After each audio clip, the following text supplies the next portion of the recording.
Tanong niyo po to sa inyo sarili.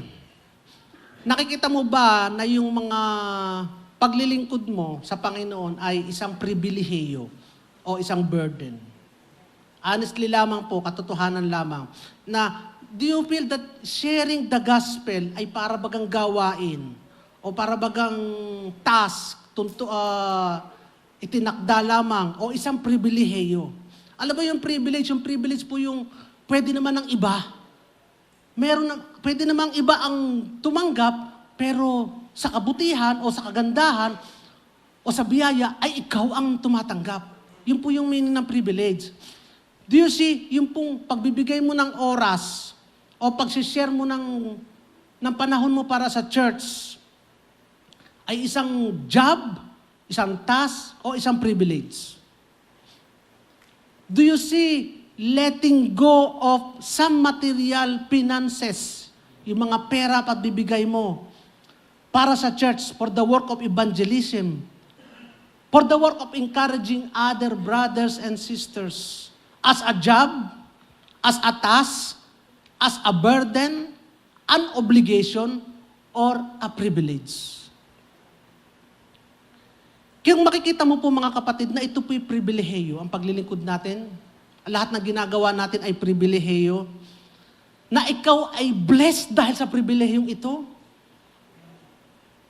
Mga kapatid, at ikaw ay blessed because of the grace.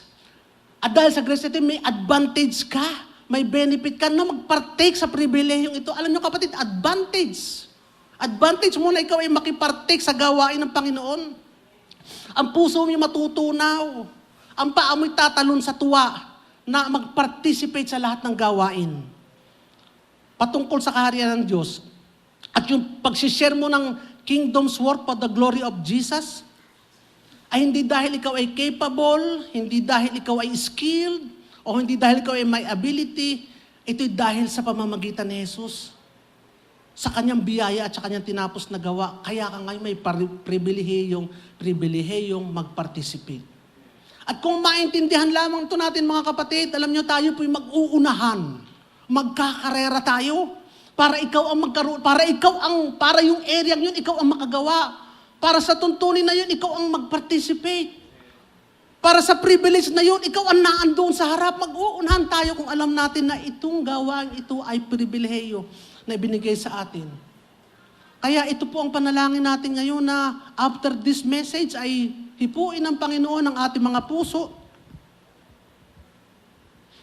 Magising tayo sa ating pagkakatulog at doon sa mga gising na, ang mga puso naman ninyo ay mapuno ng kagalakan, ang mga paan naman ninyo ay mapuno ng ligsi at excitement as we watch and wait for the coming of our Lord. Amen? So, mga kapatid, ano ba talaga ang plano ng Diyos para sa atin? Tandaan po natin, ang plano ng Panginoon sa atin from the very beginning ay iligtas tayo at maging Kanya at makasama Niya to enjoy His presence, to reign with Him, magharing kasama Niya. Hindi lamang sa heaven, kundi doon sa new earth at a new heaven na Kanyang ibibigay sa atin. I-redeem Niya tayo, tubusin Niya tayo mula sa penalty ng mga kasalanan. Tubusin Niya tayo mula sa kapangyarihan ng kasalanan. And finally, alisin Niya tayo from the presence of sin. Totally mawala ang sin. At hayaan Niya tayong mabuhay na nabubuhay sa isang paraiso. Amen? Hindi po ba maganda yun? Hindi po ba maganda yung plano ng Diyos para sa atin? Hindi po ba desirable? Hindi po ba kalugod-lugod at kaibig-ibig yung plano ng Diyos para sa atin? Yes, di ba mga kapatid? Di po ba mga kapatid? Napakaganda yata nun. Kaya kung yun pala ang plano ng Diyos para sa atin at yun ang gustong gawin ng Diyos para sa atin, sa tingin po ninyo, ang Panginoon ay satisfied sa mga status quo ng kondisyon ng mundo ngayon? Kung yun pala ang kanyang objective sa atin, masasatisfy kaya siya sa nangyayari sa mundo ngayon sa atin? Kung saan ang mga tao ay less and less looking for God, kung saan ang mga tao ay more rebellious and more defiant of God, lalo na kay Jesus, kung saan ang mundo ay corrupt at nabubulok, anong kailangan? Kailangan mapalitan ito. So Jesus will return again to judge the world finally. Kaya babalik si Jesus para ibigay na ang kahatulan, to judge the world finally. At tapusin na yung times as we know it. Tapusin, hindi to end the world. To end the times as we know it. Ano ba yung times as we know it? Yung sistema ng mundo ngayon. Sistema ng transportasyon. Aalsin ng mga kapatid, hindi lang ang mga jeep. Hindi lang ang mga bus. Hindi lang mga tricycle. Aalsin ang sistema ng transportasyon. Aalsin ang sistema ng banking. Hindi na kailangan nating magbangko, mga kapatid. Hindi natin kailangang mamalengke, mga kapatid. Hindi na natin kailangang pumasok sa school, mga kapatid. Hindi na natin kailangang magtrabaho, mga kapatid. Hindi na natin kailangang mag-invest, mga kapatid, sa negosyo. Hindi na natin kailangan, mga kapatid, kumayod para magkaroon ng pera at ipakain sa mga anak. Hindi na natin kailangan ang gobyerno. Ang lahat ng yan ay maglalaho because there will be a new system in place and that is the kingdom of God where only God will reign. Hallelujah! At pag ang Panginoon na naghahari, mga kapatid, yan, lahat ng problema natin yan, wala na yan. We are in a new system. We are going only to enjoy the presence of God. Why? Because yung ating mga flesh, this is no more. Yung desire ng flesh mo, no more. Iba na ang desire mo kasi you have now a new body and a new system that desires a new thing, mga kapatid. And that is spiritual. Sabi naman iba, ay ayaw ko sa pagdating ng Diyos dahil pagdating ni Lord. Kasi doon hindi na yata kami makakakain doon ng masasarap na cake na matatamis. Kapatid, hindi mo na i-desire yan. Bakit? Isang new body. Kaya ka nagdi-desire ngayon because you are living in that flesh. Pag dumating ang Panginoon na palta na yung body natin, we will have a new desire. Ang desire ng katawan natin, ang desire ng body natin, ang desire ng spirit natin, yun ang isasatisfy ng Panginoon. Amen. And no eye has seen, no ear has he heard what God has in store for us. Amen. Kaya mga kapatid, yung new world na yon will now follow the specification of God. Itong mundong ito, it doesn't fit the specification of the Lord. Yung new world na ibibigay sa atin, a new heaven, will follow the complete, detailed specification of God. Kaya mga kapatid, the reality of second coming is totoo. Kaya sa prophecy, maraming alam niyo po mga kapatid, 1/5 of the Bible is prophecy. And 1/3 of the prophecy is about the second coming of Christ. About the second coming of Christ.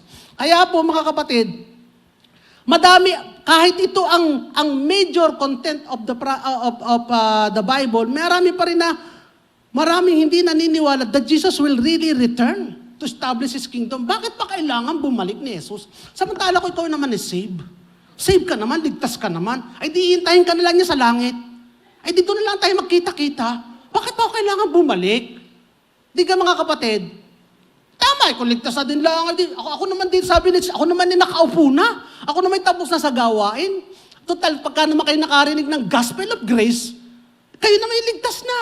Ay di antayin ko na lang kayo dito sa langit. Bahala na ang mundo diya sa inyo. Pero hindi, mga kapatid. The reality of second coming is true. Kaya sabi ng iba yan namang second coming na yan, matagal nang sinasabi. Na yung daw last day and last hour, nakasulat nga sa Biblia. Kailan ka sinulat ang Biblia? Di kay 2,000 years ago pa. Ay ang nakasulat doon this is the last day, this is the last hour. But look, how many thousand years have passed? Gaano ilang libong taon na? Yung iniintay ninyo, hindi naman dumating. Or, maaaring dumating, if He will come, then it could be another 2,000 years. Bakit? Sabi kasi ng Biblia, a day in heaven is a 1,000 years on earth. So maaaring, at sinasabi doon is 1,000 years in heaven ang pag-iintay natin, ay di 1,000 times 1,000, ay di 1 million years, 1 million years pa, bago dumating. Kaya marami nagsasabing, matagal nang sinasabing darating, matagal nang sinasabing this is the last day, matagal nang sinasabing this is the last hour. Pero siya ba ay talagang dumating? At kung darating man siya, 1,000,000 years from now, or 1,000 years from now, what does that make a difference to me now? Anong kaiba nun sa akin ngayon? Anong magagawa nun sa akin ngayon? I am in the here and now. Kaya ang sabi ng mga doubters, lagi nyo sinasabi yan, but where is He? Alam niyo ang sagot ng Biblia, kaya dinidelay ni Lord ang pagdating niya is because of His love for us. Dahil sa pag-ibig niya, if there could be one more soul that could be saved, if He will wait for a little while, He will wait.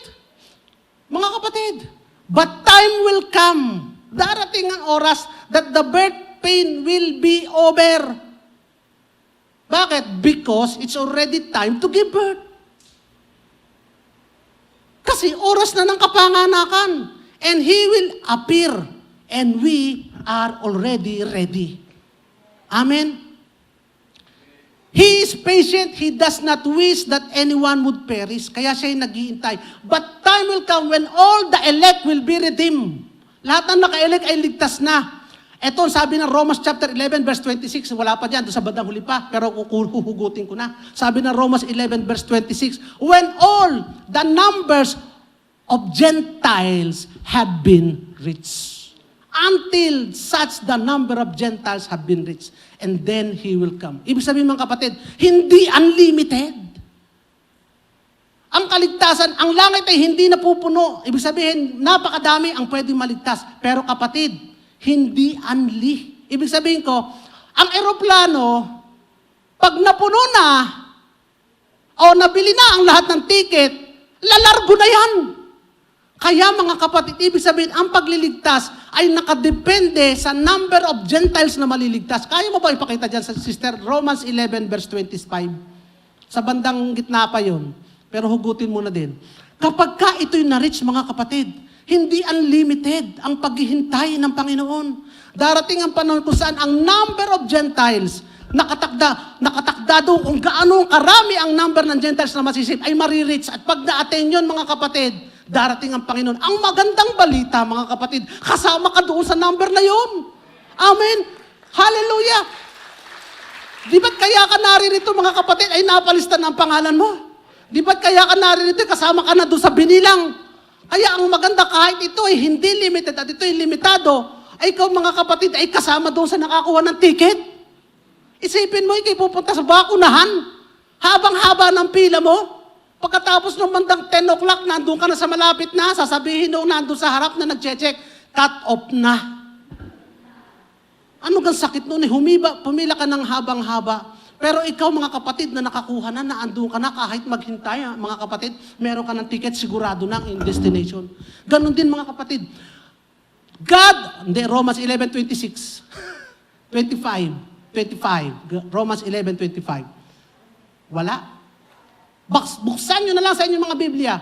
Romans 11:25. Until the number of Gentiles had been reached. Pag na-atay na mga kapatid, ang tamang numero, ang tamang dami ng mga hentil, darating na si Jesus upang magkaroon na ng final counting and accounting. Kaya mga kapatid, magpasalamat tayo, naririto tayo. Ako tuwing inaaral ko to, salamat po Panginoon, sa dami-dami ng Gentiles, pero nakasama ako dun. At sa dami pa rin ng hindi tumatanggap sa iyo. Kaya nakakaawa yung mga tao na, alay, pagpapabukas ko na ang pagtanggap sa Panginoon, pag isang araw ko na, pag ako'y matanda na, pag ako'y mamamatay na, pag walang-wala na, pag hindi ko nang i-enjoy ang mga kasalanang ito, tsaka lang ako tatawag sa Panginoon, mga kapatid, ay nasabi ng iba, pero nakakalungkot sapagkat hindi nila alam. Anytime, baka ma-reach, baka tatlong kaluluwa na lang, at apat na kaluluwa na lang ang iniintay, and satisfied na yung number na yun, paano sila maliligtas? Aalis na pala ang barko, aalis na pala ang eroplano, hindi pa sila nag-aatubili sa pagbili ng ticket, matagal nang tinatawag, boarding na, kuha na kayo ng ticket, ay hindi pa nakuha ng ticket, mamaya pa, mag-iintay yan, matagal pa yan, mabagal ang eroplano ngayon, mag-iintay yan. Ay pagdating niya doon, wala na, close na ang gate. Wala na, hindi na nakasakay. Kaya na pinagpapasalamat natin sa Panginoon, mga kapatid. We are saved. And because we are saved, we are ready for the coming of Christ. Hallelujah, mga kapatid. So, regardless of what they are saying, yun naman na yung sinabi ko kanina, nasa 2 Peter chapter 3, verse 3 to 10. Kayo na lang magbukas. Yung word history, regardless ng mga binanggit ko kana, yung word history ay rolling towards the conclusion that God is ordained. Yung word history ay nagaganap at patuloy na gumugulong doon sa plano ng Panginoon. Doon sa planong ending ng Panginoon. It isn't an end that will come as a result of nuclear war, mga kapatid. Ang katapusan natin ay hindi dahil sa nuclear war. Ang katapusan ng mundo hindi dahil sa environmental irresponsibility o mga global warming o greenhouse effect. O hindi lalo dahil sa alien invasion. Hindi rin dahil sa gawa ng tao. It is preordained by God. Inordain to ni Lord. And make no mistake, Christ will return. At yung pagbabalik niya ay nagpapatunay that God is in control of the history. Pag bumalik si Jesus, pinatutunayan lamang naman talaga ang Panginoon may control ng history, ng kasaysayan. There is the beginning, there is the purpose, there is a climax, and there is an end. Ano mga kapatid? Imagine kung wala yung purpose na yun, kung walang beginning, purpose, climax, and end, at walang end, ay patuloy lamang ang mundo. Imagine nyo, di wala kang purpose sa pag-exist mo dito. Kung ang mundo'y patuloy lamang na magpapatuloy habang panahon at walang purpose ang Panginoon, ay di wala ka rin purpose sa mundong ito. Ay di kung mamatay ka ngayon ang buhay mo'y isang maliit na bahagi lamang ng patuloy na panahon na pagdating ng araw ay makakalimutan forever. Ang buhay mo'y gayon. Isang dot lamang sa napakahabang line, isang period lamang sa napakahabang guhit, ang buhay mo na makakalimutan at malalampasan pagdating ng panahon kung walang purpose ang Panginoon. Pero kagandahan ng mga kapatid, may purpose ang Panginoon. At ikaw ngayon ay kabahagi doon sa purpose ng Panginoon. Hallelujah. Kung baga ito ay isang malaking drama, real life drama, ikaw ay artista doon. Ikaw ay player doon. Ikaw ay character doon. Isa kang character doon. And you are playing a very, very good role. Bakit? Because you are on the winning side. Ikaw ang nasa mga bahagi ng mga bida. Ikaw ang naandoon sa mga bahagi ng mga artista na may happy ending. Amen. Hallelujah. Hindi ba maganda yung mga kapatid? May purpose ang Panginoon, may beginning, may climax, at may end. At ang maganda doon, yung ending ay happy ending para sa atin. Ang malungkot doon sa hindi mga ligtas, it's a terror, it's horror. Kaya yung mga horror movies, walang magandang ending. Ang ending ay horror pa rin. Yun ang ending ng mga hindi handa at hindi tumatanggap kay Kristo at hindi ligtas. Ending is horror. Horror movies. Kaya mga kapatid,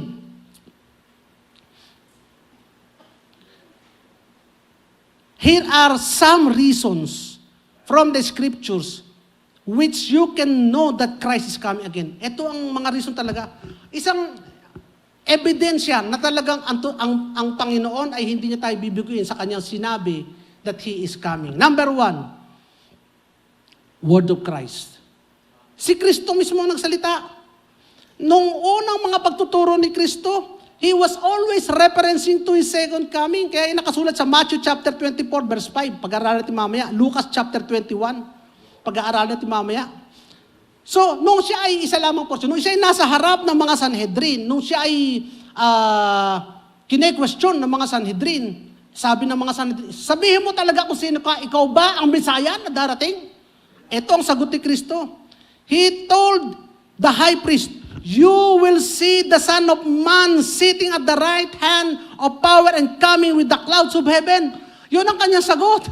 Ang sagot niya, you will see the Son of Man, you will see me coming from the clouds. Darating, anak ng Diyos, bababa at magpapakita sa inyo, mga kapatid. Second coming ang kanyang pinrapisay. Yun ang sagot niya doon sa mga sandaling yun.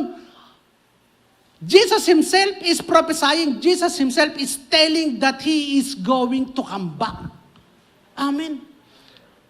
Kaya, on the night of the betrayal, also, ito isa pang verse sa Bible, Christ told His disciple, I go to prepare a place for you.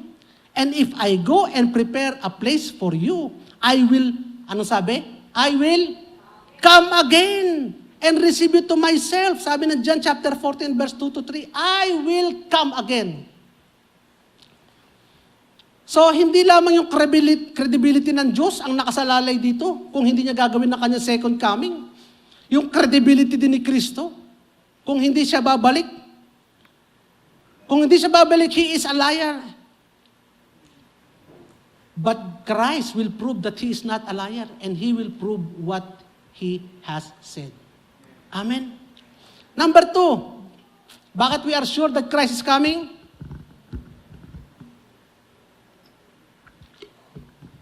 Hindi lamang si Jesus ang nagsabi. There is a confirmation from the Holy Spirit. Ang Holy Spirit, that is called the Spirit of Truth, sabi ng John chapter 14 at saka 17 and John 15 verse 26, testifies sa pamamagitan ng mga New Testament writers, kay Pablo, kay Pedro, kay James, of His second coming. Kaya sa 1 Corinthians chapter 1 verse 4 to 7, sabi doon ni Pablo, waiting for the coming. Philippians chapter 3 verse 20, and we will eagerly await a Savior from there, the Lord Jesus. Sabi ng Colossians chapter 3 verse 4, when Christ who is your life appears. Sabi ng 1 Thessalonians chapter 4 verse 16 and 17, the same thing.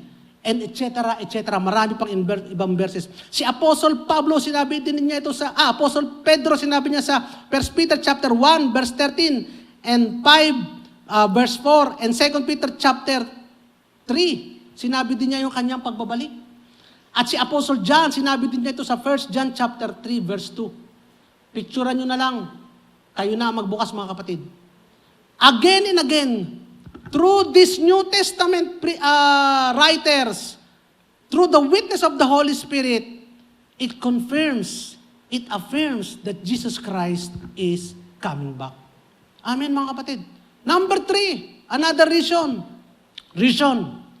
Corruption of the world. Alam niyo po, ito ang hope ng bawat believer. Ito ang hope ng bawat believer na dumating si Kristo. But for the unbeliever, para naman sa mga unbeliever, ito ang nakakatakot because this is an immediate judgment para sa mga unbeliever. Buksan natin sa Revelation chapter 19, verse 11 to 16. I saw heaven standing open, and there before me was a white horse whose rider is called Faithful and True. Sino yun? Si Jesus. With justice, He judges. And He wages war. So anong gagawin ni Kristo, ni Jesus pagbalik niya? He judges and He wages war. His eyes are like blazing fire, and on His head are many crowns. He has a name written on Him that no one knows but Himself. He is dressed in a robe dipped in blood, and His name is the Word of God. The armies of heaven were following Him, riding on white horses and dressed in fine linen, white and clean. Coming out of His mouth is sharp sword with which to strike down the nations. Sharp swords to strike down the nations. He will rule them with iron scepter, and He treads the winepress of the fury of the wrath of God Almighty. Anong ibig sabihin nun? He treads the winepress of the fury of the wrath of God Almighty. Siya yung nagmamarcha, siya yung nagdidikdik doon sa winepress, doon sa dikdikan ng ubas, kung saan kumukuha ng katas ng ubas. At yung katas ng ubas na yun is the fury of the wrath of God Almighty. Ayun, may nagbabasa na ng Tagalog. The fury of the wrath of God Almighty. Mga kapatid, ang ibig sabihin noon, yung galit ng Diyos ay ibubuhos muli sa sanlibutan. Di ka muna Brother James, Pastor James, di ba akala ko yung galit ng Diyos ay tinanggap na ni Kristo sa krus? Yes, tinanggap na ni Kristo sa krus ang galit ng Diyos, kaya ang lahat ng tumanggap sa Kanya, hindi tatanggap ng galit ng Diyos, kasi ang galit ng Diyos ay tinanggap na ni Kristo, pero ikaw, na ayaw tumanggap kay Kristo, tatanggapin mo ang kahutulan ng galit ng Diyos. Kaya nakakatakot ang second coming para sa mga unbeliever. On his robe, he treads the winepress of the fury of the wrath of God Almighty. On his robe and He has His name written, King of Kings and Lord of Lords. So Jesus must return. Bakit? In order to execute judgment, retribution, and vengeance on sinners. To carry out His judgment. Kaya yung kanyang promise, this is horror for the unbelievers. Judgment for the unbelievers. Judgment for the corrupt world. But you, it is joy for us. Amen. Kasi kailangan mo nang ma-judge ang mundo in order to receive salvation. For the believers is a glorious day. The return of the Lord is two-part. Actually, ang pagdating ng Panginoon ay two-part eh. The appearing in the meeting of the earth. Yun yung kung saan si Kristo ay lalabas at magkakaroon na yung mga dating namatay para kay Kristo na tumanggap sa Kanya ay mabubuhay muli. At sila ay sasalubong kay Kristo sa langit, sa kalawakan. At tayo naman nabuhay pa, kung tayo naririto pa, mapapalitan ng ating katawan, mabibigyan tayo ng glorified body at muling sasalubong sa Panginoon. At pagkatapos, aalis tayo sa sandali. Bakit? For 3.5 years, there will be, magkakaroon ng tribulation. And after that 3.5 years, darating si Jesus muli to execute His judgment. Kasama ka doon, kapatid. Kasama ang mga anghel niya to execute judgment on the world. And then, pagkatapos noon, nung in-execute niya ang judgment sa buong mundo, kung saan ang mga lahat ng hindi ligtas at hindi tumanggap sa Kanya ay mamamatay, pero sila ay muling bubuhayin to have a second judgment para magkaroon uli ng final judgment sa kanila. At sila ay haharap sa great white throne, nakasulat sa Revelation chapter 20, verse 11 to 15. Then I saw a great white throne and the one sitting on it. Mga kapatid, sa great white throne, haharap ang lahat ng binuhay na hindi ligtas. At sila ay bibigyan ng final judgment. Pero ikaw, kapatid, hindi ka nahaharap doon. Bakit? You have passed from death to life. Amen. Hindi ka nahaharap para i-judge.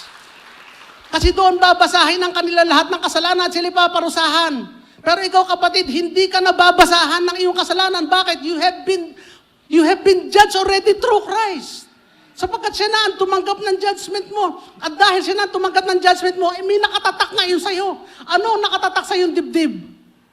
Past. Past. So hindi ka na ngayon haharap para litisin because you have passed from dead to life. Pero tayo tatayo pa rin sa harap ni Kristo. We must also appear before the Bema seat of God. We must appear before the Bema seat of God sa Romans chapter 14, verse 10, and 2 Corinthians chapter 5, verse 10. Bakit tayo haharap pa rin sa Bema seat of God? To receive naman our rewards. To receive our rewards. We shall receive our rewards. If you are saved, kung ligtas ka, kapatid, dapat hindi ka matakot. Dapat ngayon, habang hinihintay mo ang pagdating ni Kristo, dapat meron kang excitement sa iyong mga paa. But if you are not saved, kapatid, sinasabi ko sa inyo, nanonood sa Facebook o sa YouTube, if you are not saved, it is now the time to receive Christ. Amen? So, number 4, faithfulness to Israel. Faithfulness to Israel as a nation. Dapat bumalik si Kristo because of His faithfulness to Israel as a nation. Noong kasi tumanggap ang maraming Kristiyano, noong panahon ni Pablo, marami doon mga hentil. Kaya sa Romans chapter 11, ni-remind nila ang mga hentil na ito. Kasi noong tumanggap ang mga hentil, para bagang ang pamumuhay nila para pa rin hindi ligtas. At sila ay namumuhay na para bagang sila ay privilege na basta-basta na lamang, nakalimutan nila ito, sabi sa kanila ni Pablo, you being a wild olive tree, were grafted in among them. Ikaw kayo mga ligtas na hentil, kayo ay mga ligaw na olibo, na pinutol at ikinapit lamang sa punong olibo to become a partaker of them of the rich root of the olive tree upang ikaw ay makinabang doon sa ugat ng olibong ito. Kaya huwag kayong mayabang, sabi niya sa mga taga-hentil. Kayo ay wild lang na naawa sa inyong Panginoon at kayo'y kinapit sa punong ulibong ito para makinabang sa ugat ng ulibong ito. At pagdating doon sa verse 17, but the time is coming. Pero darating ang oras when the natural branches will be grafted back into the olive tree. Darating ang panahon kung saan yung talagang natural na sanga ng punong ito ay muling ibabalik sa punong ito. At sino ang mga punong ito na natural na sanga? Ang puno ng olibo ay ang bayang Israel.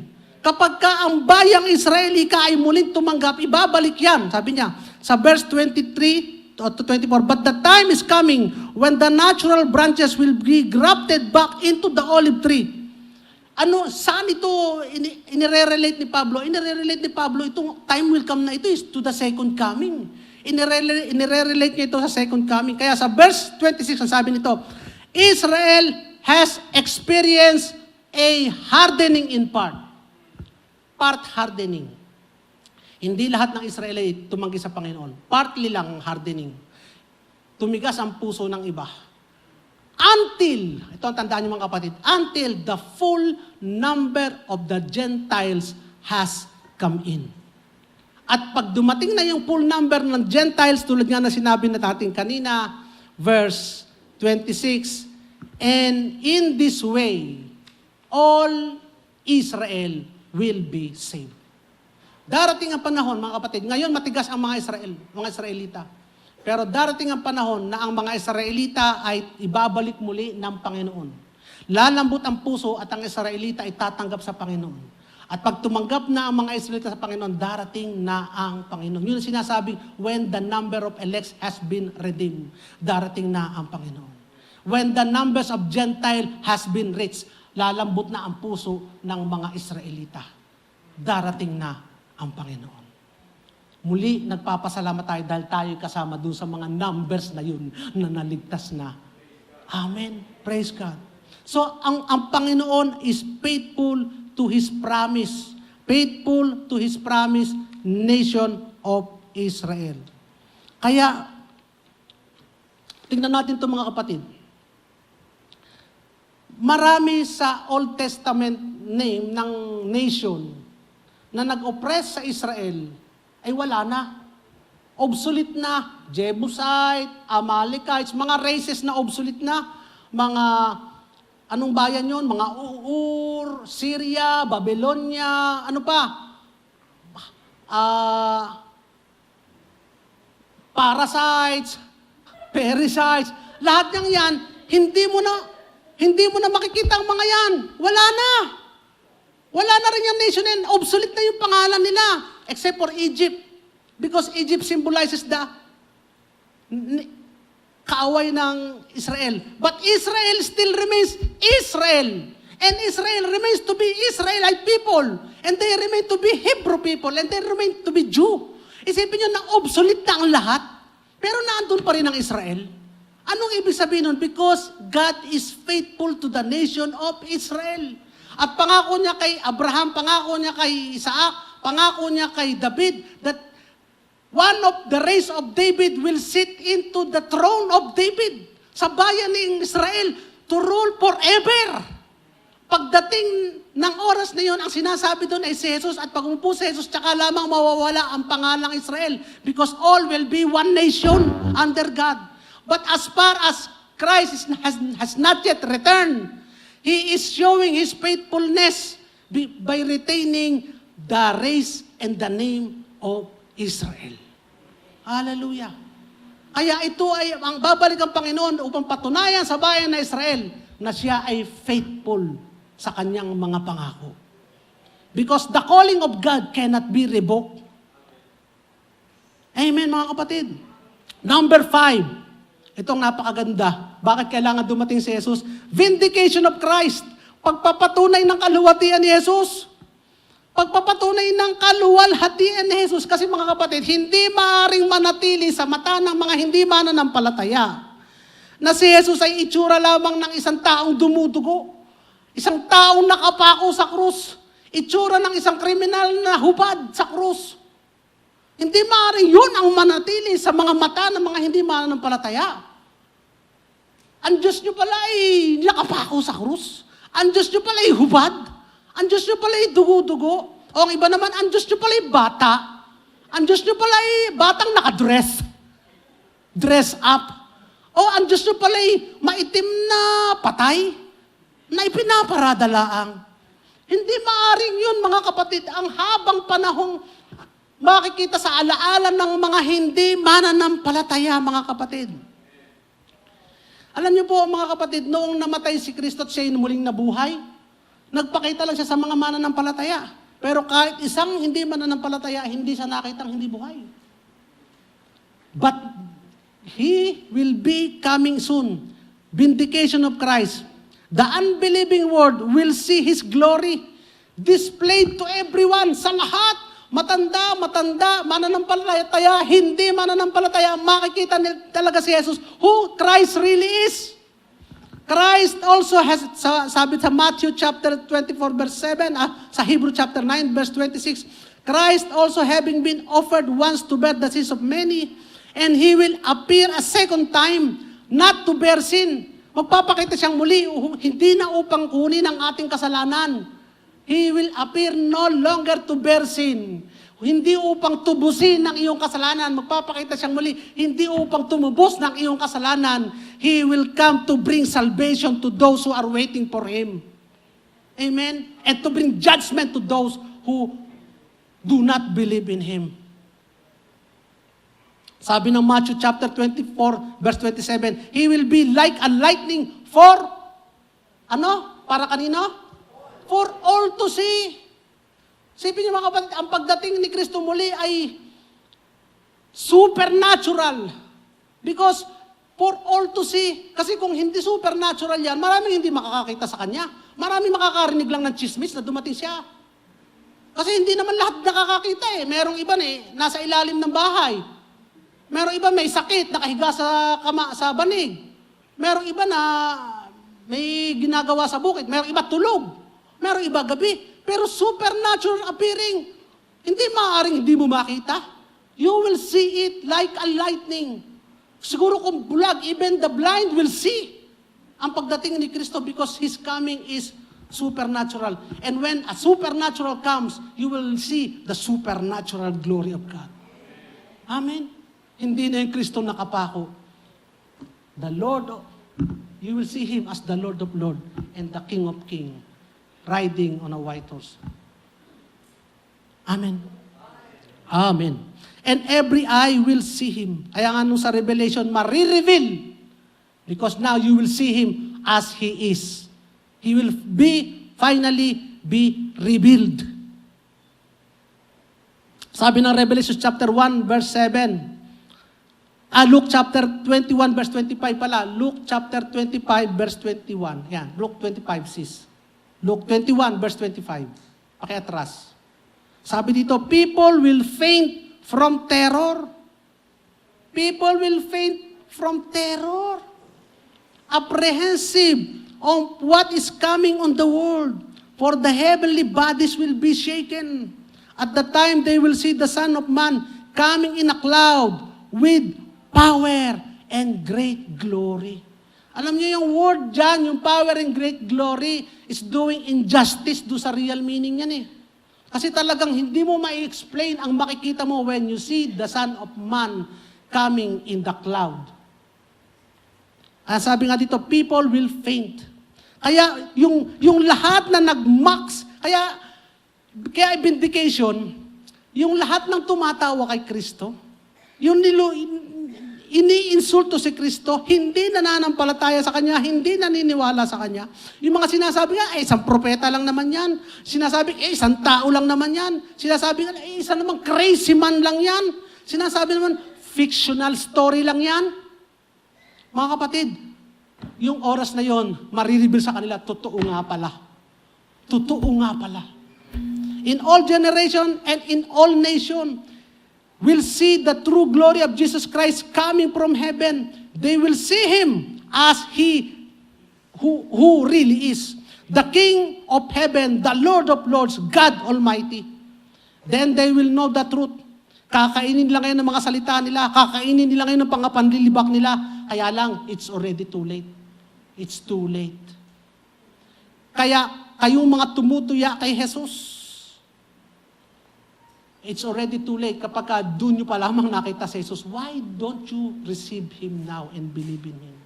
Maiksi lang naman ang invitation ito. Just believe and confess with your mouth that Jesus, the Son of God, died for you, then you will be saved. Kaya ako gusto ko manood ng mga palabas na yung ang bida bagay inaapi sa una, minamali-maliit, pagkatapos lalabas pala sa ending na ayan pala yung ating minamalit, siya pala yung presidente, o siya pala yung anak ng hari. O kaya aliyan, minamata-mata, ginagawang katulong, siya pala yung magiging reyna. Di gana, pelikula pa lamang, kaya happy ang ending because of that. Kaya tayo masaya, satisfied because of that. Kaya tayo napapapalakpak because of that. How much more ito mga kapatid? This is not just a movie. You are a part of that real thing.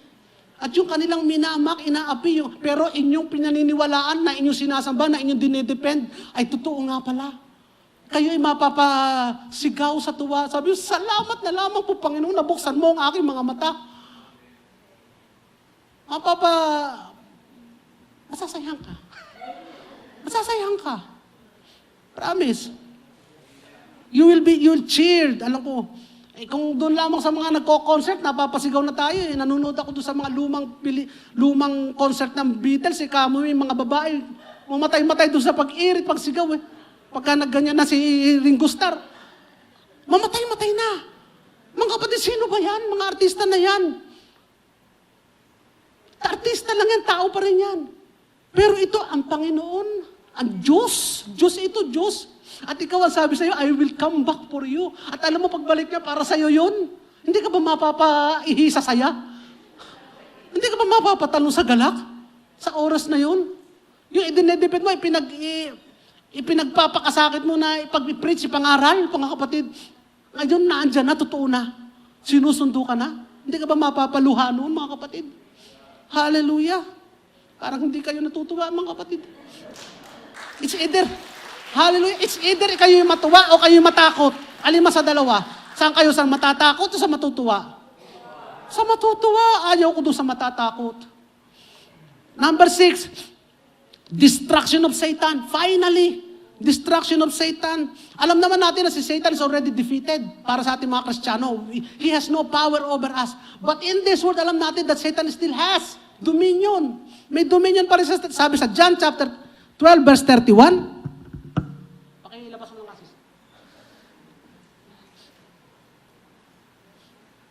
John 14:30, John 16:11, 2 Corinthians 4:4, Ephesians 2:2, Ephesians 6:12, 1 John 5:19. Ano yun? Ano yung mga verse na yan? Pinakikita doon na that si Satan has power still. Takpan ang mata ng tao, bihagin ang tao, bihagin ng mundo, may control sa mga leader ng mundo, may control sa mga tao, may wickedness sa mundo si Satanas. But Christ will return to rightfully rule the world. Naghahari na ang Panginoon niya, naghahari sa kanyang kaharian. Pero to rightfully rule over the world, He will come back. And in His return, He will destroy Satan completely. Ayan ay nakasulat sa Revelation chapter 5, hindi ko nababasahin, Revelation chapter 6 verse to 7, Revelation chapter 8 verse to 9, Revelation verse 16, and finally, do sa Revelation 16, si Satan together with his armies, together with the Antichrist, will form a revolt against God, pero they will be defeated by the breath of His mouth. Hindi bad breath si Jesus Christ, pero by the breath of His mouth, they will burn. They will be defeated. And Satan will be bound and thrown into eternal lake of fire. And finally, Satan is defeated. And he has no power over the world. He has no more power over the world. Number 7, fulfillment of the hope of the saints. Bakit babalik si Jesus? Para isatisfy na yung hope natin. Yung hope ng mga ligtas. Yung triumphant call, triumphant fulfillment of the hope of the saints. Kasi ang every true believers, mga kapatid, should have this hope. At sabi nga ni Pablo sa 2 Timothy chapter 4 verse 8, we love His appearing. Kung ikaw ay ligtas, mga kapatid, you should love His appearing. Ano ba yung love? Umiibig ka, pinagnanasa mo, dinidesire mo na dumating si Jesus. You love His appearing. Hindi makasagot ng amen ng iba. Because honestly, can all Christian truly say that He loved His appearing? Or if you are given the choice, will you choose the world instead of His appearing? Kasi ang iba, they have experienced so much comfort, so much friendship with the world, that it's hard for them to leave this world. They have so much success in this world na para bang napakahirap sa kanila. Paano maiiwan ko yung mga palapalasyo ko? Maiiwan ko yung mga ekta-ektarya kong pasunan lupa? Maiiwan ko yung bilyon-bilyon kong barya? Pag dumating si Jesus, because they have so much friendship with the world. Alam niyo, sa generation daw na ito, maybe it's easier to become a Christian compared to sa mga past ages, kung saan na talaga pag ikaw ay Kristiyano, talaga ikaw ay susunugin. Talaga ikaw ay papako. Pero meron lugar sa mundo na talagang ginagawa pa rin yun. Pag ikaw ay Kristiyano, ikaw ay pinapatay. Pero time will come that it will be very hard for a Christian to live. Darating ang oras, darating ang panahon, pahirap ng pahirap ang mabuhay para sa mga isang Kristiyano. Bakit? Because you will be persecuted. Alam niyo nga sa US, merong isang teacher, tinanggal sa trabaho. Bakit? Nag-pray siya sa klase. Binidyo ng isang estudyante, nagpe-pray siya. Ipinost sa Facebook, natanggal ang teacher because he pray in the name of Jesus. Alam niyo po sa US ngayon, bawal na mag-pray sa klase. Much more to use the name of Jesus. Kaya it's getting harder, akala niyo ba? Pagka ang YouTube video mo, mag-mention ka ng Jesus, kung hindi ito designed for the Christian, at ang YouTube videos mo is for popular, you will be canceled. Ika-cancel ka. Why? Because you mention and you pray in the name of Jesus. So it's going to be harder and harder to become a Christian. Kaya nga, because the world is becoming worse and worse, more evil, and more God-hater. But this should not be para sa atin ng mga tunay na ligtas. We should be the one who love His appearing without a second choice, without a moment. Pag pinapili ka, anong gusto mo? Ang mundong ito, ang pagdating ni Jesus. Pagdating ni Jesus. Yun dapat ang desire ng ating mga puso. Because His true appearing is the ultimate climax and satisfaction and hope of all Christians in all times, in all ages, and in all generations. Yan talagang hope natin mga Kristiyano, mga kapatid. Tayo ay to be changed in a twinkling of an eye and to be present with the Lord. No more pain, no more crying, no more problem, no more atraso, no more. Wala na yan. Nakalimutan ko na nga kaya nga no more. And everything is in the presence of God that is good. Sabi nga ng Apostle John, now we are children of God and it has not yet been revealed. Kasi hindi pa dumadating si Kristo. That it has not yet been revealed what we shall be. But when we know that He is revealed, pag dumating na si Kristo, we shall be like Him. Magiging katulad niya tayo, mga kapatid. We shall be like Him, for we shall see Him as He is. Sabi ng 1 John chapter 3, verse 2. So yung Christ's return is yung instant fullness and glorification para sa ating mga Kristiyano. Hindi partial, hindi unti-unti. Immediate, instant glorification, instant gratification para sa ating mga Kristiyano, instant satisfaction para sa ating mga.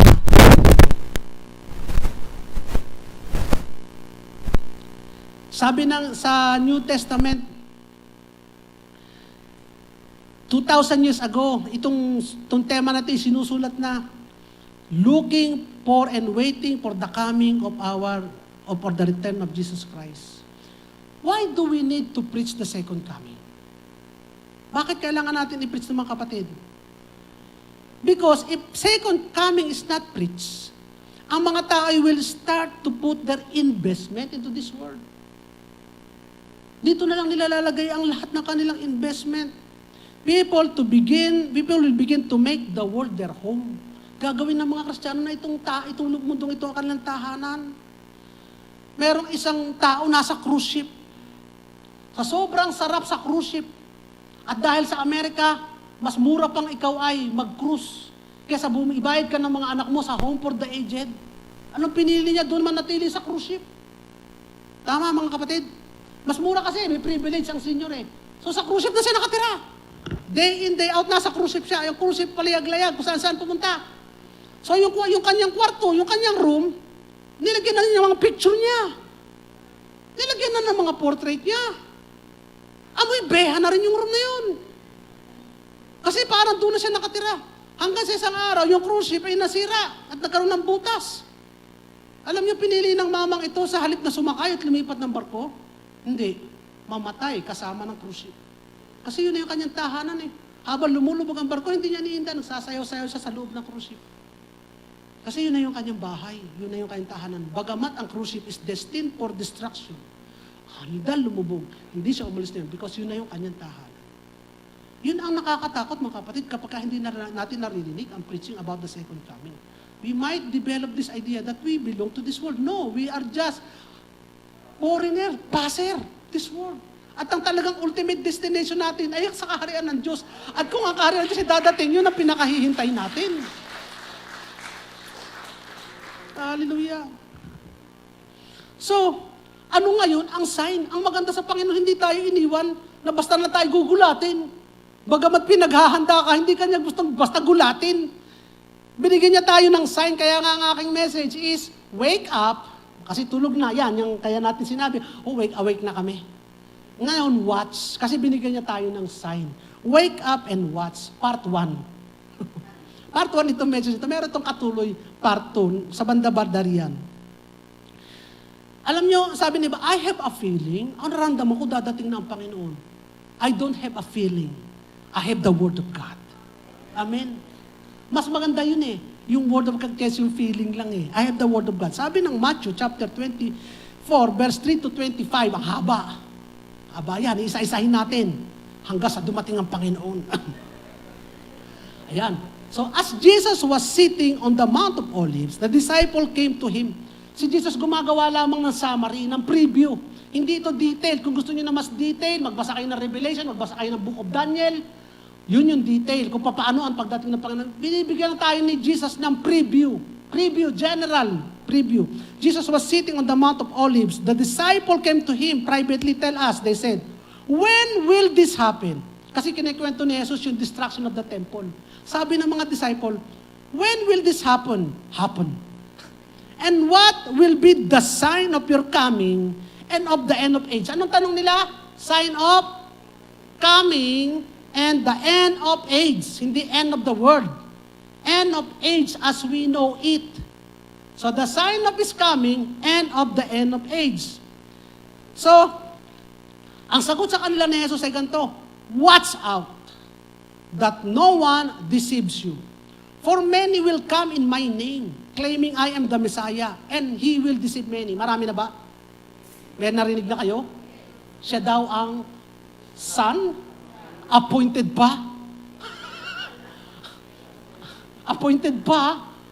Siya ang anak ni Jesus, appointed pa? Madami na. And you will hear wars and rumors of wars. Gera, di ba mga kapatid? Digmaan, padami ng padami. Ang maganda kay Kristo ito, but see to it that you are not alarmed.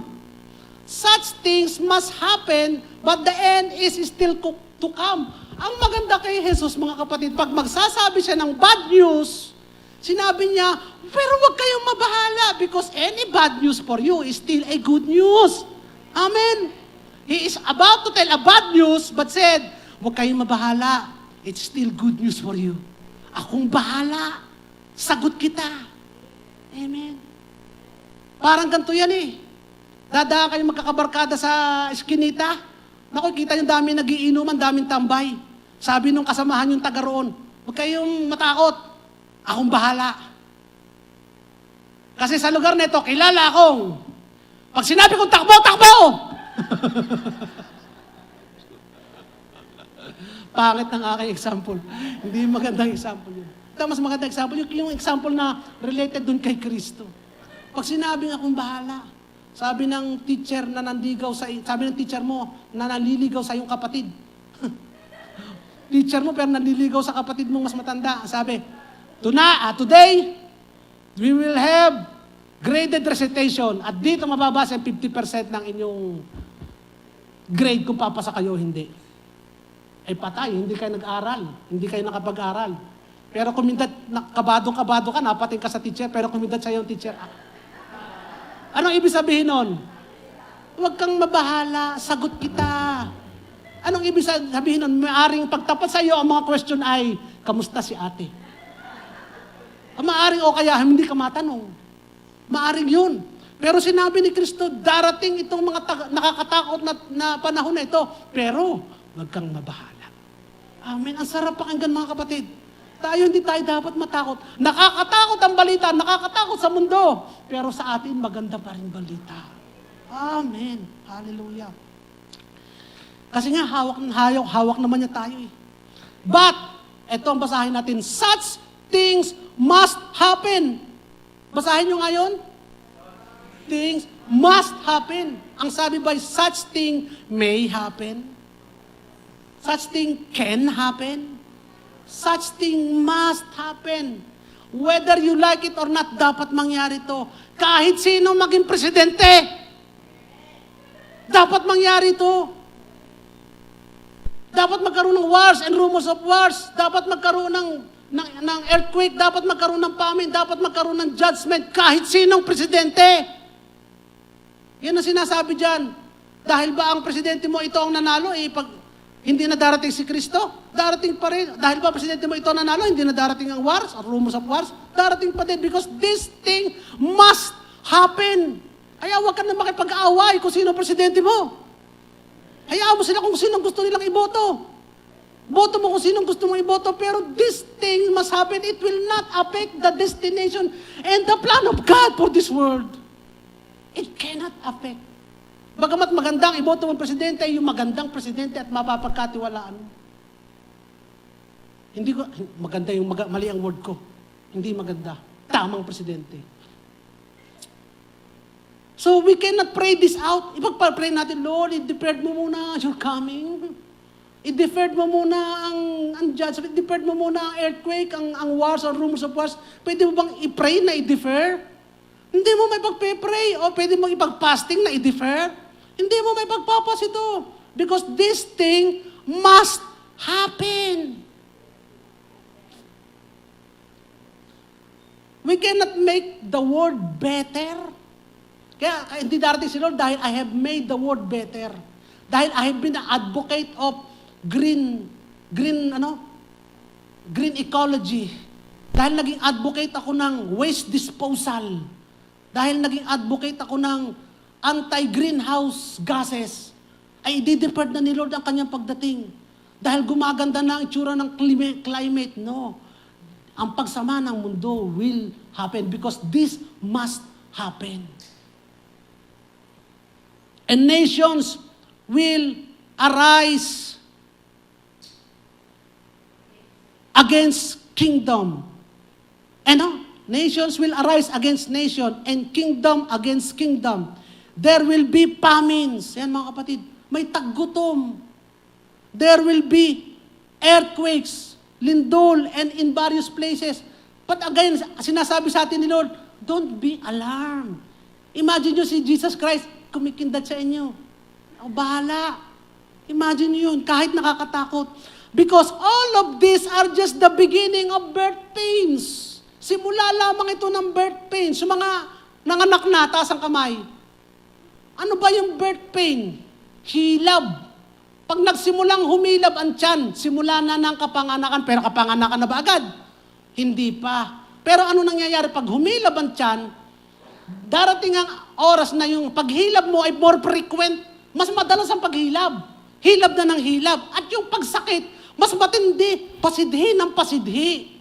So the frequency and the intensity Yun ang pinag-uusapan. More frequent na yung news of wars, more frequent ng earthquakes, more frequent na yung mga natural calamities, and more intense. Magiging mas intense. And to prove you that, meron akong ilang graph na nakuha sa internet.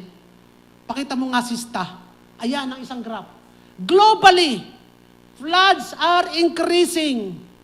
Alam nyo ba, kahit ang Arab nation, binabaha na? Kailan nyo narinig yun? Ang Middle East binabaha, Saudi Arabia binabaha, nito na lamang, di ba? Dati wala silang ulan pero sila binabaha. Globally, floods are increasing. Alam nyo, kita nyo yung geophysical, earthquake and volcanic eruption, itong nandito kulay red. Ano ang tendency niya? Going up. Itong isa, meteorological, storm, bagyo. Gaano kadaming bagyo ngayon? At patindi ang klase ng bagyo. Nung bata ako, hindi ko narinig intensity 4. Pero titindi pa yan. These are just dress rehearsal. Mga kapatid, these are just dress rehearsal. Hindi pa ito yung tunay. Sisiw pa lamang itong mga nararamdaman natin. At sisiw pa lang ang mga mararamdaman natin sa tunay na pagdating. Storm, anong direction? Going up. Hydrological, flood and landslide. Anong direction? Growing up. Climatological, heat wave, drought. Temperature, increasing, na hindi mo na, nung bata ako, nakakapag-jacket ako. Ngayon yung mga binili kong jacket, hindi ko magamit. Sobrang init. Ay December na. Ay January na. Nasa tuktok ka na nga ng bubong, nagpapaputok na nga ng paputok doon, naka-t-shirt ka lang. Eh nung araw, alas 10 pa lang ng gabi, nasa loob ka ng bahay, jacket ka na. Bakit? Because climate, heat wave, and drought. Ano ang trend? Increasing. Sister, ano pa ibang verse dyan? Ibang graph dyan. Earthquake and magnitude, 6.7 to 7.0. Ano ang trend, mga kapatid? From 1965, 2011, wala pa akong figure ng 2012 hanggang 2020. 2011 pa lang, anong direction? Up. Anong ibig sabihin? Frequency and intensity. Next. Ano to pinagsama-sama nila? Earthquakes, intensity 4, 5, 6, 7, 8, 9. Ano ang direction hanggang 2009? Gano'ng kadami? Madami. Tumaas. Next graph. Ano to, sister? Chart compiled copyright from the NIPC. Ito, hindi ito from any website. This is a statistical website. Hanggang 1997 lang, hindi ko na nakuha. Anong direction? Going up. Next, sister. Wala na. Ano ang point? Ano ang point? The intensity and the frequency is going up. Anong ibig sabihin ito, mga kapatid? Will this go down? Bababa kaya ito? Tingin nyo? It will continue to get up. This is only a dress rehearsal. Ano ibig sabihin ng mga kapatid? The Bible is true. The Bible is true. This is the sign of times. But this is not the end. Sabi niya, this is just the beginning of childbirth. Pero mga kapatid, ang tanong, hanggang kailan ang childbirth, ang paghilab? Maybe tomorrow, maybe the day after, maybe next week, maybe next month, who knows? No one knows, not even the Father, nor the Son. Not even the Son, nor the angels, but only the Father knows. Pero tayo mga kapatid, we know how to read the sign. Tayo mga Kristiyano, binigyan niya tayo ng mata, ng pangunawa, upang tayo ay makabasa ng sign of times. And we are reading the sign of times. So, wala pa akong volcano dito na sinama. Alam niyo ba yung Hapatonga, Haparaparopa na volcano? Hindi niyo ba alam yun, mga kapatid? Yung sa Tonga? Haparapatonga, Ano? Yung pumutok na bulkan na talagang kita sa satellite kung gaano kalaki, gaano kalakas na pakinig hanggang Alaska ang putok, hanggang New Zealand ang putok ng yung sound ng pagsabog. First time na ganung nagkaroon ng kalakas na pagputok na pagsabog. Volcano. Gaano kadalas pumutok ang Taal volcano nitong mga huling araw? But never mind. Statistics are statistics. It will say its story. Verse 10. And then, verse 10 says, verse 9 pala, verse 9. And then you will be handed over to be persecuted Yan na. And put to death. And you will be hated by all the nations because of me. Pagdating dyan, sasabihin nyo, Lord, come. Ayan na. Ayan na eh. Then you will be handed over to be persecuted and to be put to death. Kaya ngayon, Lord, come quickly. Nagets ninyo? Kaya they love the Lord coming. Because we will be persecuted and put to death, and you will be hated by all other nations because of me. Alam mo mga kapatid, ang sabi ni Lord, huwag kang mag-alala, akong bahala. Sa lahat ng pamin, lahat ng nakarastubi, huwag kang mag-alala, akong bahala. Pero pagdating sa persecution, you will be persecuted. Pero sabi pa rin Lord, sa Lucas chapter 11, not even a strand of your hair will be harmed. At kung iput ka man sa death, it will be a painless death. And what is more important? Your body or your spirit? Your spirit. Do not be afraid of the one that can kill only the body, but fear the one that can kill both the body and the spirit. At kung mamatay man ang body mo, don't worry, akong bahala. Don't be alarmed, akong bahala. Pero darating ang panahon that you will be persecuted. Kasi yun lamang ang sinabi ni Lord that you are not excused. Christians are not excused from persecution. But, the good thing is, even in your persecution, it depends on your faith. Tulad ng tatlong, si Meshach, si Shadrach, at Abednego. Even on the time of persecution, they still depended on believing God. They trusted God. Kung mamatay man kami, we die for God. Walang problema yun. We are happy. Pero ang sabi ni Lord, during the time of persecution, I will be with you. Kaya ang ginawa ni Kristo, sinamahan si Meshach, Shadrach, at Abednego doon sa fire. At hindi sila na ano. It depends on your faith, mga kapatid. Do you still believe na pag may konting persecution sa'yo, Lord, pinabayaan mo na ba ako? O sasabihin mo, Lord, salamat po, kasama kita, hindi mo ko iiwanan. Amen. If you believe, mga kapatid, sabi ng Romans 3:11, whoever believes in Him, whoever adheres to, trust in, and relies on Him will not be disappointed in His expectation. If you believe that even in persecution you can smile, even in persecution you are elated, even in persecution you are secured, even in persecution you are safeguarded, even in persecution you are in the comfort and the comfort of His hand. Sabi ni Lord, do not be disappointed. Whoever believes in Him, whoever adheres to His trust in Him and relies on Him will not be disappointed in His expectation. Do you expect to die by the sword? Do not be disappointed. You will not be disappointed. Wala. If you believe that you will die on the cross, you will not be disappointed. You will die on the cross.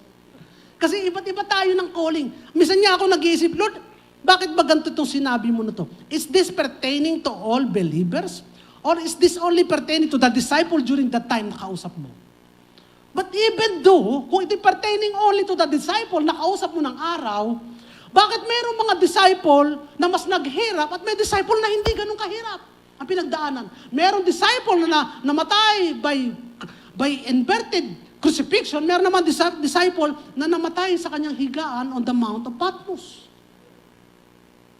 Because it is according to your expectation. Kasi iba-iba din ang degree ng calling sa atin eh. Iba-iba ang pagkakatawag sa atin. Merong tulad ni Pablo, si Pablo talaga nag-suffer a lot before he was killed. Katulad din ni Pedro. Sabi ni Pedro, it is my joy to be crucified, inverted, because I'm not worthy to be crucified like you. Sabi ni Pedro, hindi ko rapat dapat na mapakong katulad mo eh. Kaya baligtarin na lang ang pagkakapako sa akin. Pero meron naman tulad ni John, the disciple whom Jesus loved. Sabi nga ng iba, he will not taste death until His second coming, but no, he will not taste the death of ganong klaseng death. He will die a natural death. Pwede din natin expect yun. But do not fear. Persecution will come, but do not fear. Amen? Natatakot ba kayo o natutuwa? Baka may natatakot sa inyo, ha? Matakot na kayo ngayon because that fear will lead you to Christ. Ngayon, yung takot na yan na magko-compensate to trust God and to call upon Him. At yung mga sa inyo hindi mananampalataya, if that fear is now in you, that is the holy fear so that you should obey to come to Christ. Because this is not yet, you still have the time. May ticket pang available na binibigay sa Lord. Ticket para sa langit. Pero darating ang oras, ubos na yung ticket na ito. Sorry na lang. Sunod, verse 10, at that time, many will turn away from the faith. Ito talaga. At that time, many will turn away from the faith. Assist na andun Canada. At that time, many will turn away from the faith. Ay, yun pala, ang binabasa ko, ay NIV. Kaya ako yung nahaano na sa NIV. And that time, they will turn away from faith. Sabi ko, Lord, meron bang binigyan mo ng faith tapos na-turn away? Di nawawala ang kaligtasan. Nag-turn away from faith eh. Samantalang ang faith is gift sa atin, kaya nga tayo nangligtas because of the faith that was given to us. At mabuksan ang pananampalataya natin kay Kristo. Because this is a gift. Tapos ngayon, I will turn away from faith. Parang hindi yata in agreement. Ngayon pala, sa ibang translation, lalo na sa sa King James Version, sabi doon, and many will turn, and many will be offended. Kasi yung ginamit na word doon sa faith, ay hindi pisteos. Yung pisteos kasi, yun yung saving faith. Yung faith ng kaligtasan, pisteos. Hindi pisteos ang ginamit doon, kundi skandalizo. Where the word skandaloso came from skandalizo. Anong meaning nun? To put a snare in the way. Hence, to cause to stumble, to give offense. Makadapa. Marami ang madadapa.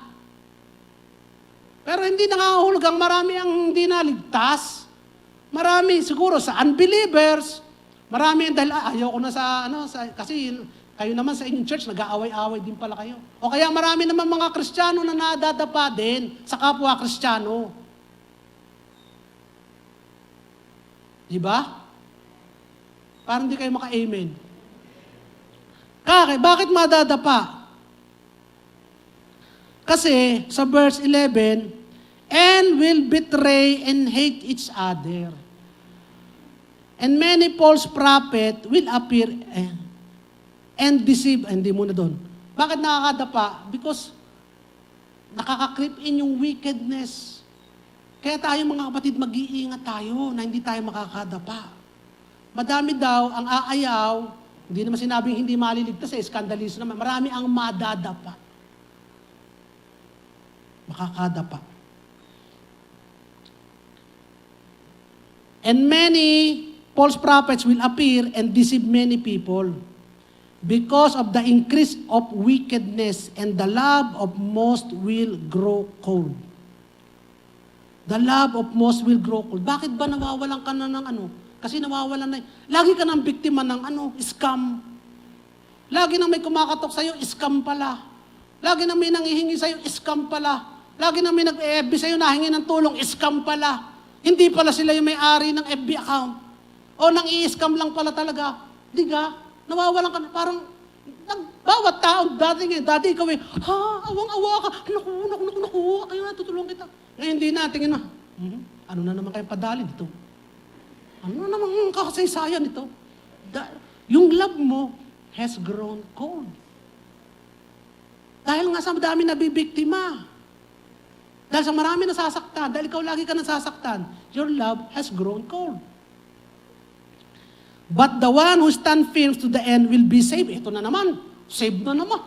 Yun lang ang maliligtas, yung hindi magpapadapa, yung ba yun? Hindi.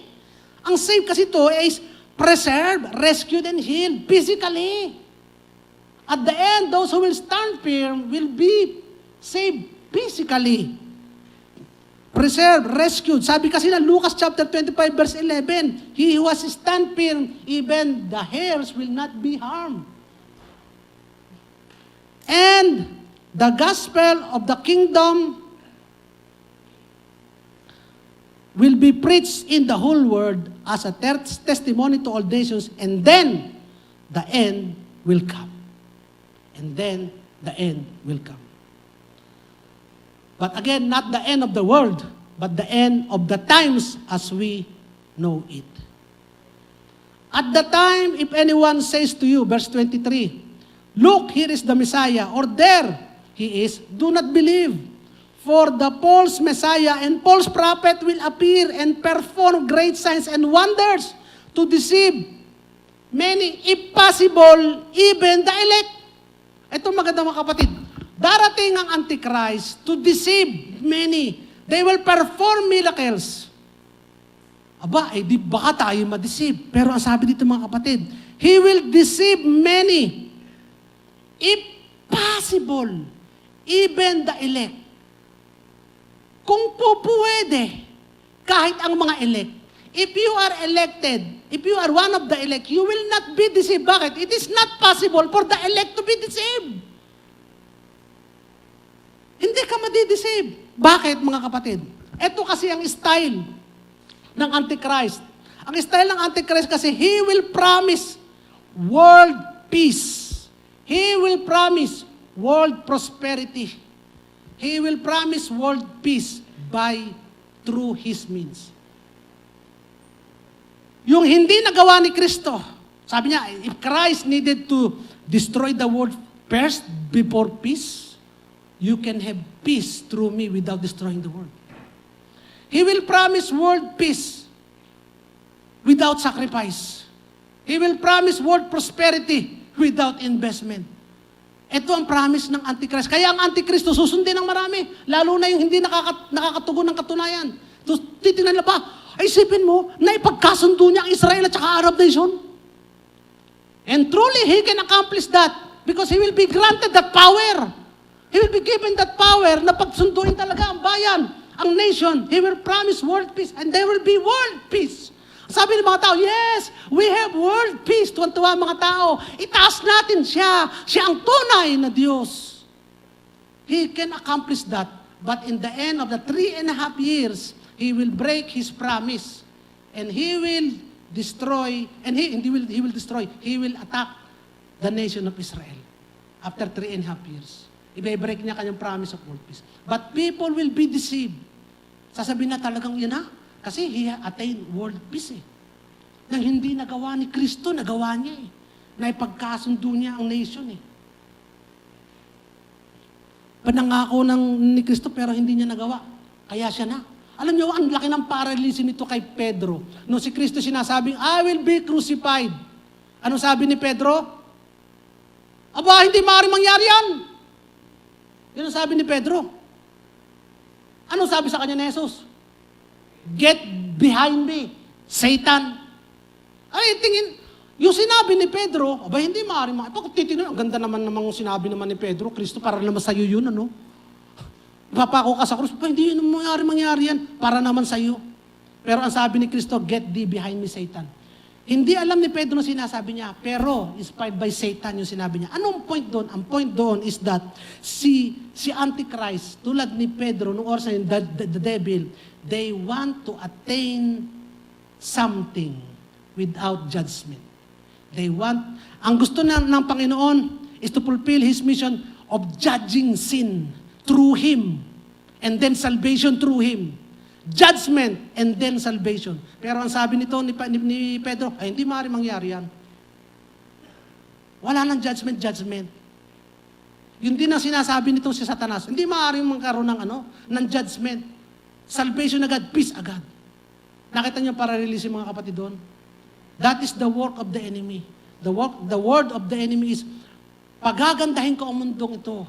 Magkakaroon kayo ng lahat ng Pilipino magkakatrabaho. Kalokohan. Ano magkakatrabaho lahat ng Pilipino? Palaguin mo muna negosyo. Para ako nangangampanya dito. The point is, yung mga promise na yun is a false promise. Hindi totoo yun mga kapatid. Ang trend ng mundo, kita niyo mga kapatid, ang trend ng mundo hanggat ang tao, hanggat hindi bumabalik si Kristo, ang trend ng mundo pag ganun, yung kitang trend natin kanina. Before peace, there will be a war and destruction of the wicked one. Before prosperity, there will be destruction of the corrupt one. Bago magkaroon ng darating ba is the world going to get better? Yes! after it has become worse. It will only become better through Christ. Si Kristo lang ang makapagpapaganda sa mundo by His second coming, by bringing in the new earth and the new heaven. By destroying the old system. Doon lamang magkakaroon ng peace and prosperity. The world will going to be better, sure, but only after it has become worse, after Christ has come. Amen po mga kapatid. So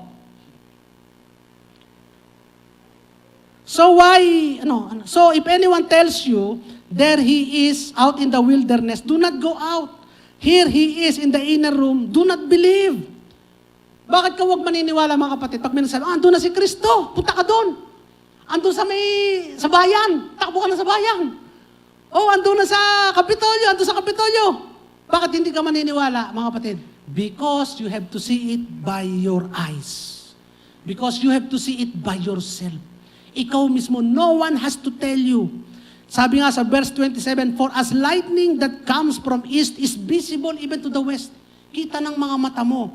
So will be the coming of the Son of Man. Kaya wala magsasabi sa iyo, wala kang maririnig na balita, oy, dumating na si Kristo, napag-iwanan ka na. Ikaw mismo, makikita mo si Kristo at ikaw ay mamamangha. From all generation, from all ages, bulag man o hindi, bingi man o pipi, pilay man o sungki, nasa kuweba man o nasa basement man, tulog man o gising, mga kapatid, you will see the glory of the Son of God. But you will not be deceived. Bakit? Because you know that this must come. Kaya in-stress natin yung this must come. Because the Antichrist will promise. Pwede namang hindi. Yun ang promise ng Antichrist. Pag-unlad ng mundo, pagganda ng mundo, without this must. Pero sabi ni Jesus, this must come. Kaya hindi ka madidisip because you know that this thing must happen bago dumating si Kristo. Ang Antichrist, sasabihin niya, pwedeng wala yan. Immediate gratification without that sacrifice. Without judgment, you will have peace. No. The world needs to be judged. Satan needs to be bound. Amen? Immediately, verse 29. After the distress of those days, the sun will be darkened, and the moon will not give its light. The stars will fall from the sky, and the heavenly bodies will be shaken. Sipin nyo, yung star na laglag. Ibig sabihin ng mga kometa, mga magdidilim, ang mundo ay mag-fade, magiging red, etc., etc. Then will appear the sign of the Son of Man in heaven. And then all the people of the earth, ilang people? All of people of the earth will mourn, iiyak, mananaghoy when they see the Son of Man coming on the clouds of heaven with power and in great glory. And He will send His angels with a loud trumpet call, and they will gather His elect from the four winds, from one end of the heaven to the other. Ano po ito? The rapture. Tatawagin, the sound of the trumpet, voice of an angel will call yung mga ligtas. So, si Jesus ay gumagawa lang ng summary dito mga kapatid. This is not the vivid and detailed picture of what is going to happen. If you want to see the vivid and detailed picture, study the book of Revelation and study the book of Daniel. So, is the world going to get better? Yes. But after, it has gone worse. When is it going to get better? After the coming of Christ. Kaya mga kapatid, stop trying to make the world a better place. Better place. Parang kanta yan ha. Stop trying to make the world a better place. Do not waste your effort. Hindi ko sinasabing masama na ikaw ay mag-iipon ng basura, mag-recycle ka. Hindi ko sinasabing masama, ikaw ay sumama sa mga activism dyan para i-promote na bawal pumatay ng kambing. Mga animal rights, animal freedom, hindi ko sinasabing masama, pero you are wasting your time.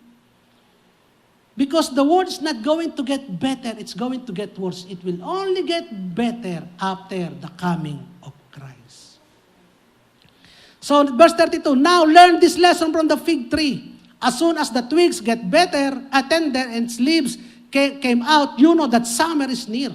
Even so, when you see all these things, when you see all these signs, you know that it is near, right at the door. Truly, I tell you, this generation will certainly not pass away until all these things have happened. Ito, sinasabi dito na ito, the generation na ito ay hindi mawawala hanggat hindi nyo nakikita itong mga sinabi kong ito. Pero ang kausap ni Jesus nung araw na yun ay yung mga generation ni Pedro, ng mga disciple niya. Ano na ba nangyari sa mga disciple niya? Wala na. It has passed. So, sinungaling ba si Kristo? Hindi. Ang sinasabi kasi generation is not the generation ng mga kausap niya, disciple, kundi generation of the fig tree. The generation of the fig tree relates to Israel. The blossoming of the leaves of Israel. Muling nabukadkad, muling nabuhay ang bayan ng Israel. Kailan nabuhay ang bayan ng Israel? 1948. May something 1948, muling itinatag ang bayan ng Israel. Muling nagbalik mula sa iba't ibang lugar ng mundo ang bayan ng Israel. At ang sabi ni Kristo, this generation, that generation, 1948 generation, the fig tree Israel, the fig tree blossoming will not come to pass until these things have happened. Generation. How long is generation? Bahala na kayo. Sabi ng iba, 80. Sabi ng iba, 100. Meron akong kilala, 110, buhay pa. Meron akong nakikilala, 120, buhay pa. Meron akong nakikilala, 80, buhay. Pero ang sabi ng Bible, 80 daw. Pero ang sabi dito, this generation, hindi naman sinabi, what the Bible said about the generation will come to pass. No. Ang sinabing, this generation, itong generation ito, kung mayroong pinanganak na 1948 at ang buhay niya, 130. Di 1948 plus 130 pa. Diga? Kung yung lahat ng Israelita naman ay mamatay na binabuhay na 1948 pero namatay ng ang pinakamatanda ay 80 years old, ay di malapit na. Next year na. 1948 plus 80. Mali yata kung ano nga, Pastor? 2028. Oh. Di malapit na. 6 years to go na lang. But I am not scaring yung mga kapatid. Sabi ko nga, hindi tayo dapat matakot. At hindi ako nagpipredict ng time because no one knows. Even the Son and the angels do not know. Pero sinasabi ko, totoo si Jesus. If He is faithful to His word, He is going to fulfill His word. This generation, merong mga buhay na taga-Israel na mabubuhay hanggat hindi nila makikita ang pagdating na ito ng ating Panginoon. So it is very near. Amen, mga kapatid. So, heaven and earth will pass away, but my words will never pass away. Again, kinonfirm niya, ang pangako ko ay gagawin ko. So therefore, watch! Ayan ang utos sa atin, watch! For you do not know what hour your Lord is coming. Watch! So our purpose in this great history, according to our geography, the great history is to recruit as many people as possible to see the grace of Jesus. Yun ang ating purpose, mga kapatid. At hindi naman tayo masyadong maging busy na nakalimutan na natin. Ang iba kasi masyado nang busy sa gawain ni Lord, nakalimutan nang makilala si Lord. Huli natin diniscuss, ginosko, the word ginosko, to know, personal knowledge about God, personal relationship about God. We do not need to strive to live a whole life, yung puspos at puno ng mga good things. Hindi na tayo kailangan magsikap para Anong preaching natin dati? Relax. This is a time to rest. You do not need to strive for successes, mga kapatid. And make all sort of hard sacrifices. And make all sort of hard decision. Sapagkat ang decision that only matters is your decision to accept Jesus Christ. At kung yun lang ang pinag-ukulan mo, hindi ka gumawa ng decision na yun at tanggapin si Jesus, what a sad life you have. And verse 42, the command is for us to watch, to become a watcher. Magbantay ka. Naalala ko tuloy yung istorya ko nung ako yung nagtatrabaho pa sa pabrika. Sino ang mga nagtrabaho sa pabrika? Alam na itong istoryang ito. Paggabi, lalo na ikaw ay nasa graveyard shift. Usong tulugan dyan. Usong tulugan at ang pinagbabantay mo ay yung mga bago, yung mga probi. Sabi daw isang senior doon sa probe, bantay ka! Pagdating ni supervisor kasi, bantay ka ha? Ikaw bantay. Ako bantay. Tutulog ako, bantay. Mamaya, nalimpungatan na lang itong natulog na senior. nakita niya yung si Proby, yung bantay, kausap yung supervisor. Nag-uusap. Eh di nung nakalis na yung supervisor, sabi niya doon sa bantay, sabi ko, bantay ka! Nagbantay naman po ako eh. Ba't di mo ako ginising? Nagbantay naman ako. Pinatayin ko pa nga kayo ng lamok eh. You get the point, mga kapatid. Ang point kasi ng watcher, hindi yung babantayan mo yung natutulog. Ang babantayan mo, doon ka nakatingin sa dadating. Pag dumating na yung binabantayan mo, malayo pa lang, hoy, gising na! Andyan na, supervisor. Ganun ang tungkulin natin, mga watcher. We are to watch. Nakikita natin ng mga pagdating, tayo ang magsasound ng alert. Tayo magre-remind, kapatid, nakakalimutan mo na ba? Darating na ang Panginoon, ano ba yung pinagagagawa mo? Anong pinag-uukulan mo ng panahon? Saan mo inuubos ang oras mo? Saan mo inuubos ang kwarta mo? Yun yung ating role, is to watch. Watcher tayo, mga kapatid. Hindi tayo sleeper, tayo ay watcher. And that is our role, to alarm and to warn. Especially doon sa mga unbeliever. Tayo ay to give them the sign. Tayo is to give them this teaching so na sila matakot para sila tumawag sa Panginoon. And for us naman na nawawalan na ng pag-asa, it is a reminder, dadating naman ng Panginoon eh. Huwag ka malungkot. Mag-rejoice ka. Yun ang tungkulin natin, mga kapatid. So, sabi ng iba, bakit ka mag-preach? This is not practical. Hindi naman applicable for the here and now. Hindi naman applicable yung second coming. Hindi naman practical sa here and now. Ito ang problema ko ngayon. Ito ang kailangan ko ngayon, mga kapatid. You are not just created for the here and now. You are created for the eternal. You are meant for the eternal. Alam mo, mga kapatid, yung pang temporary world na ito is far more important than the new heaven and the new earth that is coming, that is eternal. Mas mahalaga yun. So you got to be ready for the future. At ang future na pinag-uusapan natin dito is the return of the glory of God. And the world will get better, but only after it has become worse. And the only time it will become better is after Christ has returned. So tayo po, mga kapatid, ina-await natin yung pagdating ni Kristo at ina-await din natin yung the day after the return of Christ. Hindi lamang yung pagdating ni Kristo, kundi pagkatapos na dumating si Jesus, mga kapatid, yun na talagang ina-await din natin. Yung celebration natin, being with Him forever and ever. Amen? In conclusion, sinimulan ko kayo ng question. Ito din, question din ang itatanong ko sa inyo, mga kapatid. Tanong, mga kapatid. What if the future that I'm talking about is tomorrow? Bukas na yun. Are you ready? Dapat makasagot kayo, are you ready? Yes! Are you afraid? Are you proud of your investment or are you regretful of it? Ikaw ba'y natutuwa? Proud ka ba sa mga nagawa mo? Kung saan mo ininvest ang pera mo? Kung saan mo ininvest ang time mo? O parang nangihinayang ka? Kapatid, kung nangihinayang ka, may pagkakataon ka pa. Have you wasted your time or spent it wisely? Wise mo ba in-spend yung oras mo? Wise mo ba in-spend lahat ang sayo? Ang wise is pertaining to the kingdom of God. You still have time. You can do the same. So, itong mga question na ito, mga kapatid, anong gagawin natin habang nag-iintay tayo will be answered do sa mga next preaching natin. Sa part 2 ng preaching natin, which is, baka naman hindi pa dadating si Jesus, may pipreach pa natin the following weeks to come. So let us pray.